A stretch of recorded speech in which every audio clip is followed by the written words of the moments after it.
everyone. I'm going to call this Economic Development Committee meeting to order.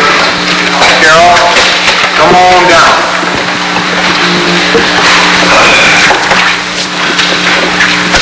I think you all have a copy of Carol's report for IDA. She left on everyone's desk. Good morning. Apologize for the lateness of our report. Does anybody have any questions? Anything in this report that needs or noted? The one thing I would note, hopefully you have it on the top, we are hosting, part of a team who's hosting a Business and Industry Forum tomorrow at CV Tech campus in Mineville. This is open to the public. You can see at the bottom of the invitation all the partners. This is to hopefully gather business and industry, for-profits and non-for-profits, to review a few of the programs that, if you will, that are already prepackaged and can immediately be doled out on 3 areas that are chronic issues with workforce development training. It's a 2-hour event, but the majority of the time is actually being allotted for discussion with the audience, with the business and industry. So the actual agenda will be taking less than a half hour to really engage with the business and industry. And then at the end, there will be lunch at noon provided by CV Tech, as well as a tour for those who are interested in the CV Tech campus, and anyone interested, a tour of the pre-tech plastics operation across the road from the CV Tech campus. Obviously, this has been advertised and sent out to... It's been in the newspapers, all the media outlets, all the chambers, and we have all the partners have directly emailed anybody that we have contacts with. Of course, you are all invited as well. Okay. Any questions for Carol? Carol, who will be there from CV Tech? Michelle Friedman is the new CV Tech director for the Mineville campus as well as the Plattsburgh campus. She's going to have additional staff, Dr. Briggs Day, who is, I believe, the principal at the Mineville campus, and then there will be others, but those are the 2 top ones that I'm aware of. Michelle has actually been the lead on this initiative. Good, thank you. Welcome. Any other questions? Yes, sure.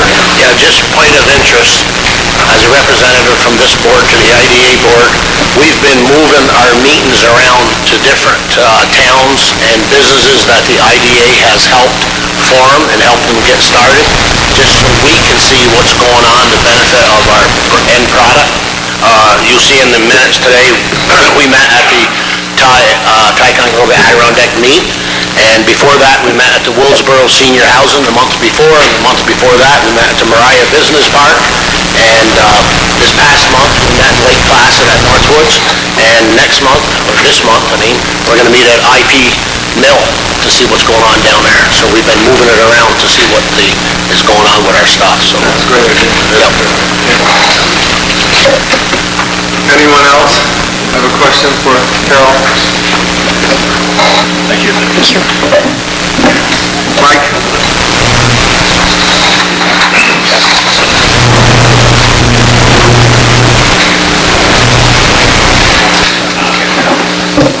Good morning. We do have one referral this morning. It's from the town of Willsboro in regards to a zoning amendment. The application does not have an impact on county facilities, and a letter of no impact is recommended. Somebody want to make a motion to Mr. Connell? Can I have a second, please? Mr. Moore? Any further discussion? All in favor? Aye. Thank you. I did want to give the general board a heads up on, we're working on revamping how we receive referrals from communities. I'm not sure we're getting the great majority of them that we should be getting that would potentially have impact on county facilities.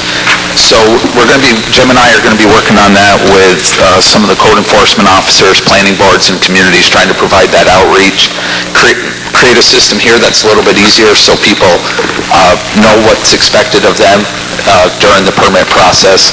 So we will be doing that. If anybody has any questions, I'd be more than happy to answer them on that. Any questions? Youth? Yeah, on the planning side, I did give you guys a report, and I won't go through it. but you can see there's several projects that we're very active in right now in various areas. The requirements are different with every funding source, so I didn't really go into great detail on where each stage the projects are at, but happy to answer any questions on those. Any questions on any of those planning projects? Mike? The youth side, Learn to Swim is beginning 24th of October. Flyers are going out to schools currently. The program will run for 5 weeks, and it'll be at Mariah Central School.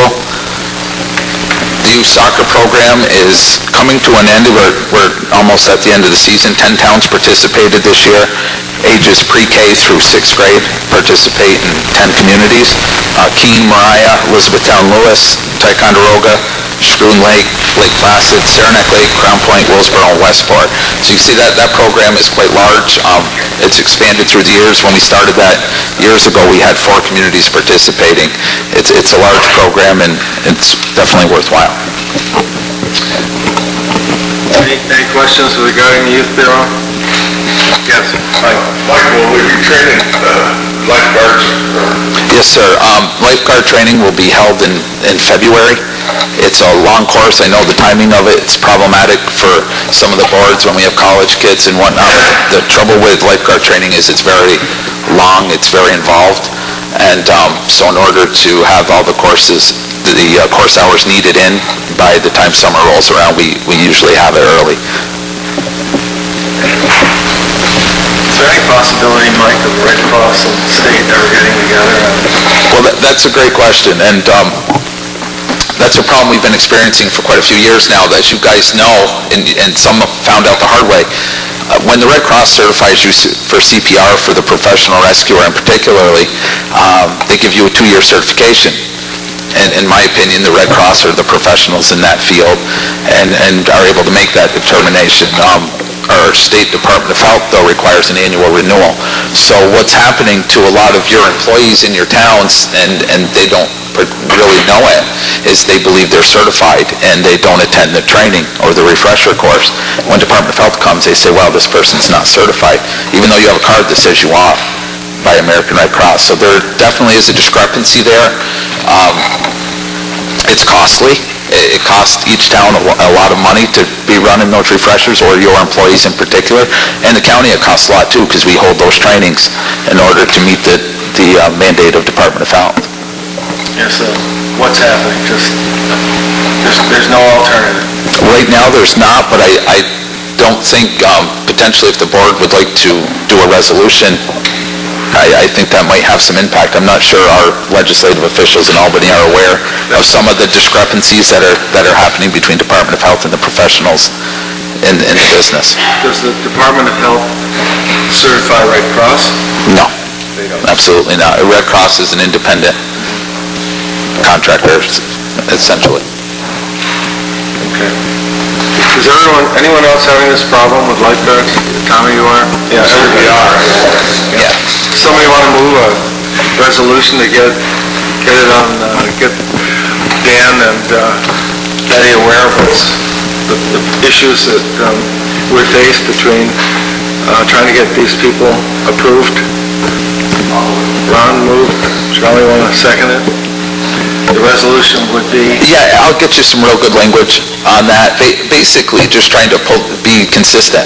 Yeah. If the Department of Health was being consistent with they accept the training of American Red Cross, so... Qualifications and training programs. Right. When that happens, then they should also accept the qualification, how long it's good for. All right. Thank you. Any discussion on that? All in favor? Aye. Thanks. Stop DWI traffic safety, we did receive approvals on our traffic safety grants. The local grant really helps with the administration of the program in our office. That's for $23,500. Child passenger safety program, it's a car seat program. We got $5,000 for that, and then police traffic services for $6,000, which helps provide overtime hours through the Sheriff's Department for selective traffic enforcement activities. Okay. That's all I got this month. Any other questions for Mike? Yes, Tom? I have a question on the Stop DWI. I can see that account has has really gone down to very little left in there, but there's so much money out there in uncollected fines. I mean, we're talking six figures? Yeah. Well over six figures, well, no, but a couple $100,000? Yeah, I think that's probably a fair. I mean, why, and I understand it's out of our hands, it's probably up to each justice to, I don't know, this is what I'm asking, I don't know how it works. How do people get away with going to court, being fined for DWI, and then just don't pay it? I'll let Judge Palmer answer that. Yeah. Again, there's none, depending upon the charge and what the agreement was based upon a plea bargain, there's nothing really that allows a judge to put someone in jail for failure to pay fine. It just doesn't happen that way. The only thing a judge can do is convert to civil judgment. Most judges don't go through that process, but it is a process you can use. There is a way. You essentially file with the county clerks that the fine was not paid. It gets converted to a civil judgment. It stays on their record, and when they go to buy something or whatever, that shows up as a lien. But there's no way for a judge to collect the funds if the original crime didn't. You got to understand that nobody gets put in jail unless the original charge carried a jail term. If it doesn't, then the agreement to pay a fine is, they're subject to scoffle, which means they will lose their license. Those things occur regularly. Justices do those all the time. Office of Court Administration is after us on a constant basis that if someone has not paid their fine within 60 days, then we could scoffle their license. So this list of the outstanding and who owes these fines, right? Is there any way we can cross-reference them to see how long they've owed the fine, how much, and if their license has been scoffed? We know all that. We do. Can you give me that and info? the irony is, it's hard to scoff a license to somebody that doesn't have one. Great. I drive anyway. I'm going to give you an example of the frustration from the justice side. We'll scoff a license for somebody, and then they will get pulled in. At some point, they get picked up, and they get an aggravated unlicensed operation ticket because they're driving without a license. We then fine them again. We can't put them in jail. It's a violation. So we start the process all over again. We scoffle them, and they've already have had their license pulled. So those individuals who don't care about whether they have a license in their pocket or not are going to continue to drive. You can, after a third time, it the impact gets higher as they do it more than once, but it's still frustrating. Jerry? I understand where you're coming from, Tom, and I had this discussion with one of my judges about a month ago. He took me down in the vault downstairs and showed me back tickets from 2003 till 2015 that have been through the scoff, and that's all they can do. But what a coincidence. They're driving, like Dan says, without legal license and stuff. Probably, and the reason this was brought up, because a month before that, I had it, and without revealing names, I don't know the guy's name, he got a ticket in 2003, and he finally got stopped in 2015 and found out that's 12 years later that he didn't have a legal license. I don't know what happened when he had to renew his license and stuff. I have no clue, but that's why I asked our judge that. But this guy finally got stopped 12 years later, and this is just unbelievable the way it is. And we're talking about hundreds of thousands of dollars just down in the town of Chesterfield vault. Your question is? Dan, let me ask you a question. Is there any reason why these names of the offenders that haven't paid their fines cannot be placed in the newspaper for everybody to look at? You might be able to entice some of them to pay up. That's interesting. I don't know. I can't imagine why you can't do that. I don't know why you can't.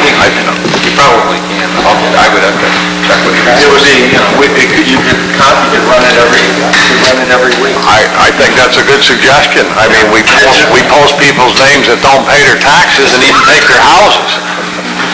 Yeah. Yeah, and I think, and Mr. Preston knows, and he's sitting there real quiet, which... He's on that list. Well...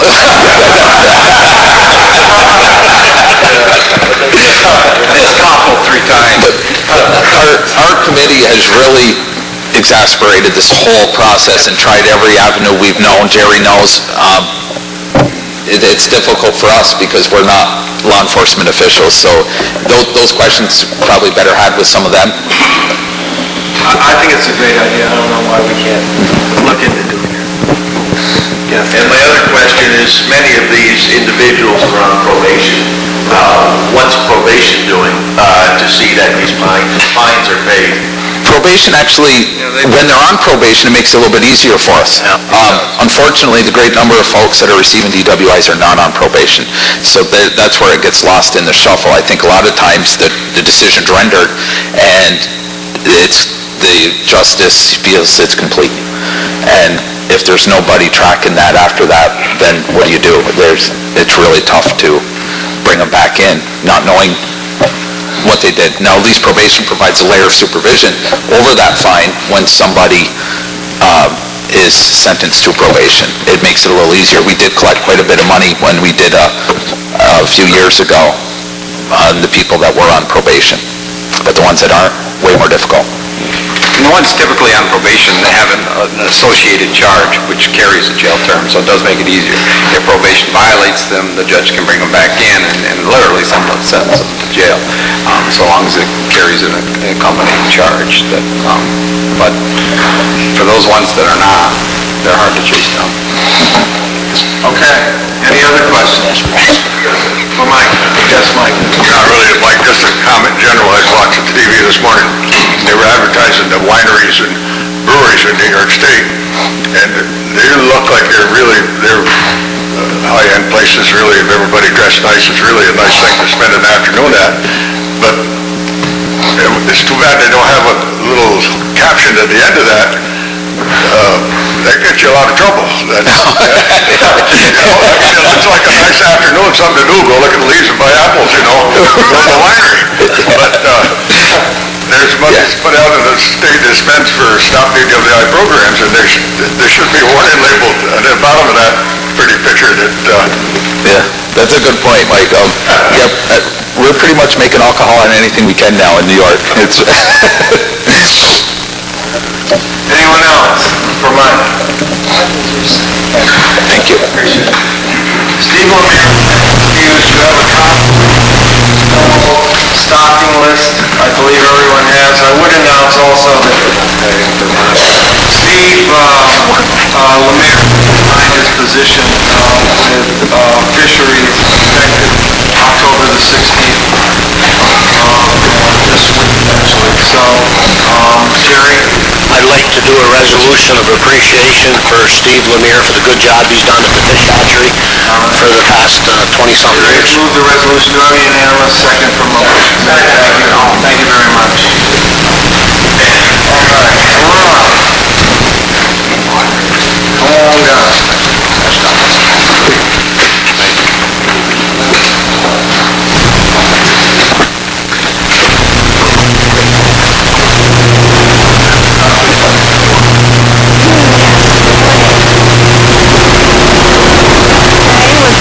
Close of the season at the museum. Of course, the research library will be from people to come in and use those resources at any time. I want to note that this Friday we are holding our historians meeting and conservation workshop. We had quite a bit of interest in having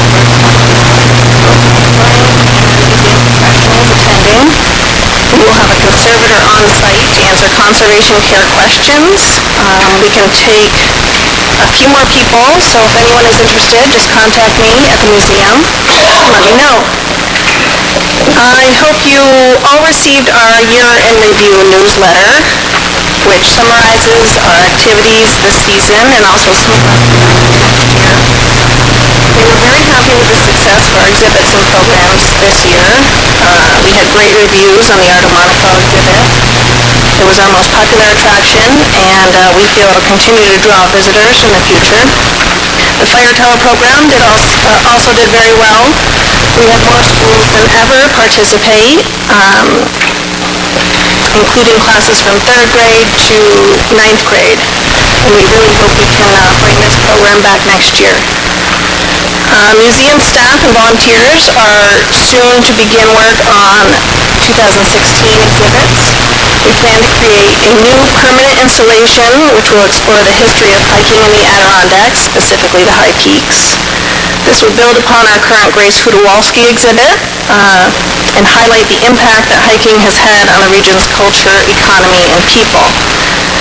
Next year, the museum will also mark the centennial of the old school building that is home to the Historical Society with special exhibits and programming. Plans are also underway to establish a permanent gallery in the museum, which will feature both contemporary and historic local art and folk art. And finally, we'll be working on a new website over the winter, which will contain new features and digital content to offer easier access to our records. So those are some of our plans for next year. We are really excited to keep updating and revitalizing the museum. That's it. The newsletter's very nice. Thanks. It's online, Yes, yep. and, Yes, that'll go out in our year-end mailing at the, which goes. I do need a resolution appointing Aurora as the director of the Essex County Historical Society. Mr. Moore, would you move that, please? Mr. Marnell will second. Any discussion on that? All in favor? Aye. Thank you. Thank you, and thank you for Thank you. the job you do. We appreciate it. Thanks. Yep. Anita?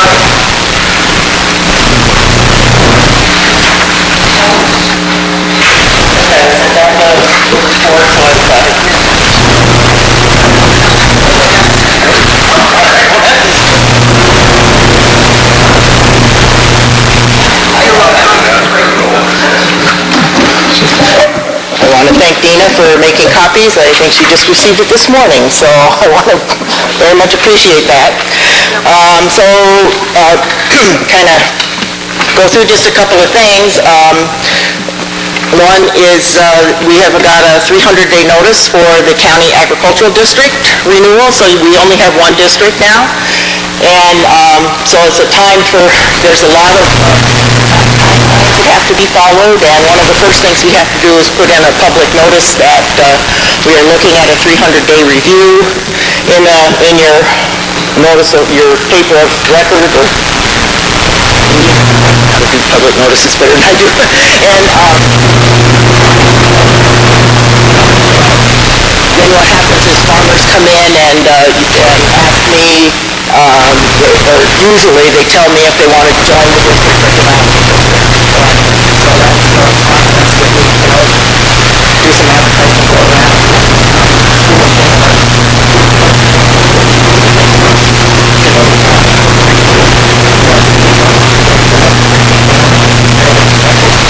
And then the Agriculture and Farmland Protection Board meets, and they decide, who, based on the input that they got from the farmers, whether they want to be in or out. And so we create a draft district, and then we do a public hearing on that draft. Well, first I show it to you guys, and we make a resolution that's okay. And then we have a public hearing on it, and anybody that comes in at the public hearing, so we've had several times that people have a chance to join or get out. And so they have an opportunity at that hearing to get in or out. And then finally, you would pass a resolution to accept the ag district if that's your choice. Mailing.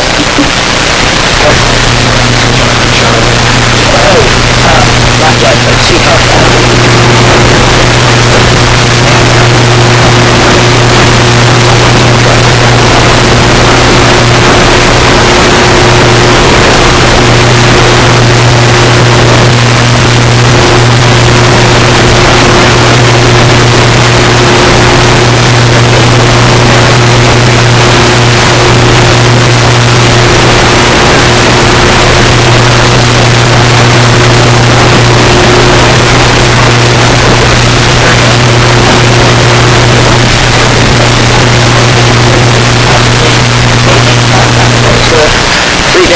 guys, we charge everybody else $5, so, we're not too bad with that, but we review, our annual meeting, what that is. And then there were a couple of things that happened since I wrote this. I shouldn't say since I wrote this. Oh my gosh. I'm sorry, I got a new phone and I don't know how to do it. Just yesterday I got a new phone.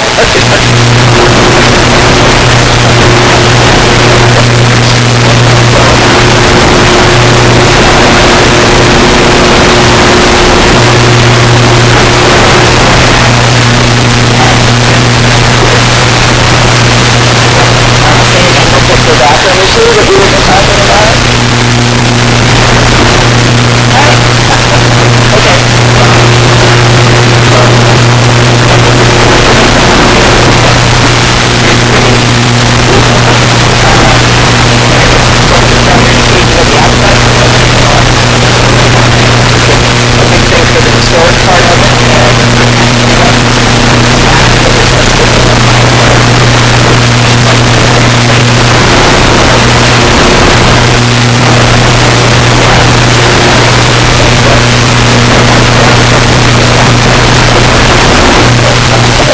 Working through it. And then,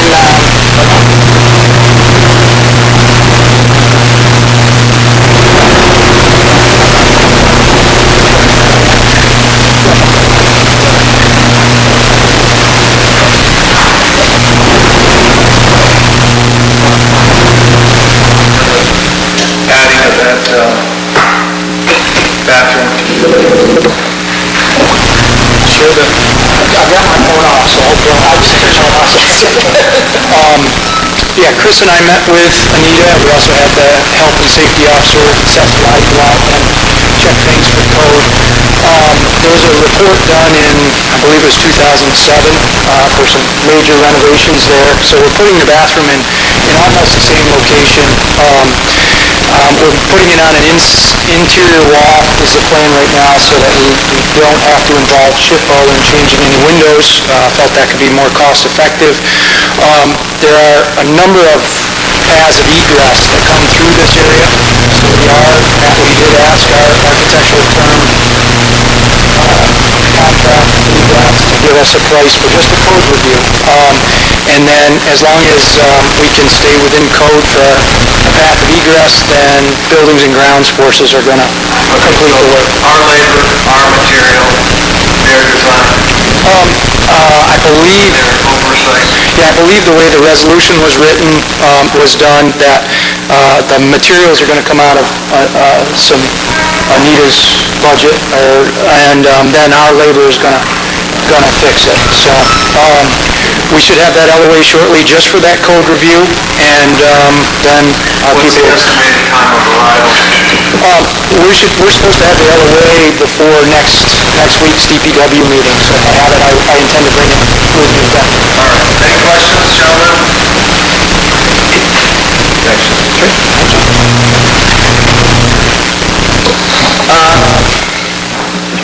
well, we got a little bit of money from our farms,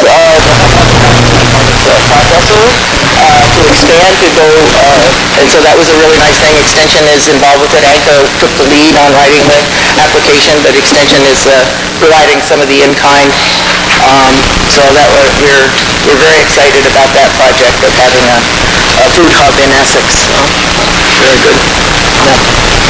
And that's pretty much it, I guess. Questions for Anita? Anyone?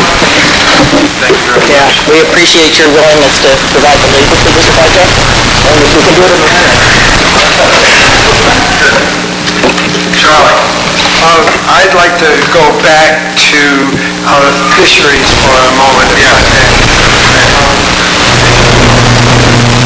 The supervisors toured the facilities this summer and evidence the needs for improvements with the resignation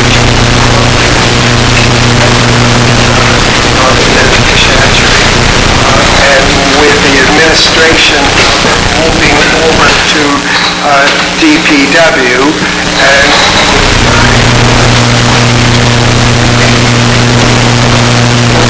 look this, DPW DPW representatives and myself retoured with Jim. As a result of that, we went over the same concerns that the previous supervisors had evidenced. Ability with Jim Dugan to be able to evaluate and put price and a timeline. So that is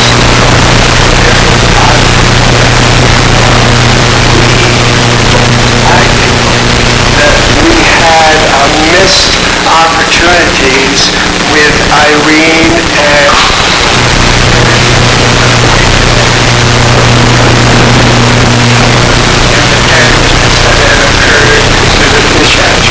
that's over the dam, nothing that can be done. No, there is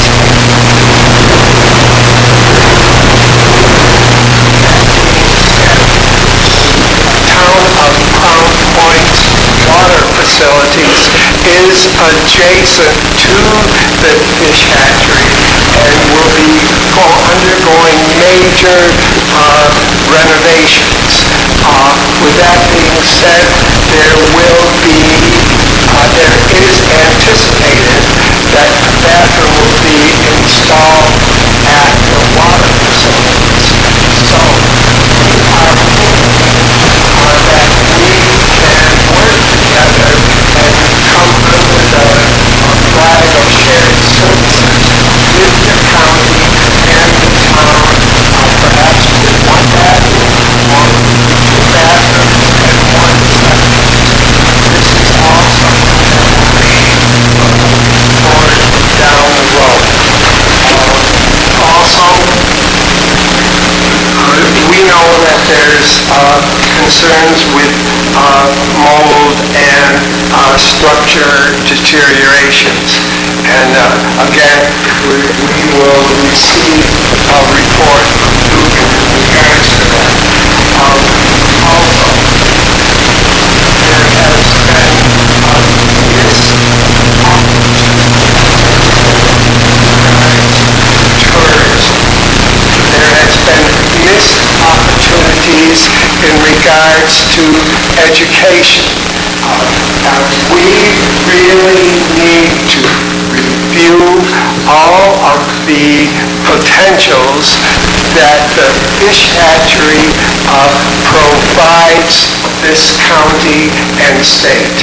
And we need to bring in, as a result of that, I think we need to be meeting with DEC and with soil and water, as they also have responsibilities here also. So I know that for myself, I would envision signed guided tours throughout the check.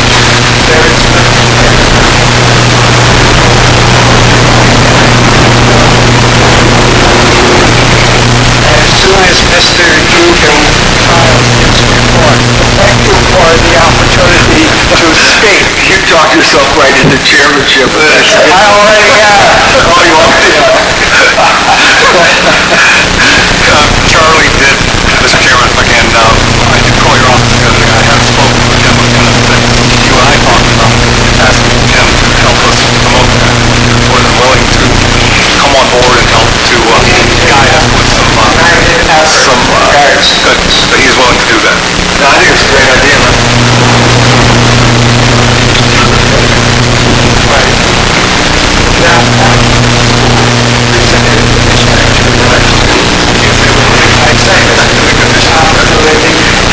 As far as I'm concerned, it has not been promoted from within. I would guess if you have a lot of people going and looking at the fish hatchery, there is the opportunity for donations for fish food and that type of thing for people who go on site. So I think it's a great idea.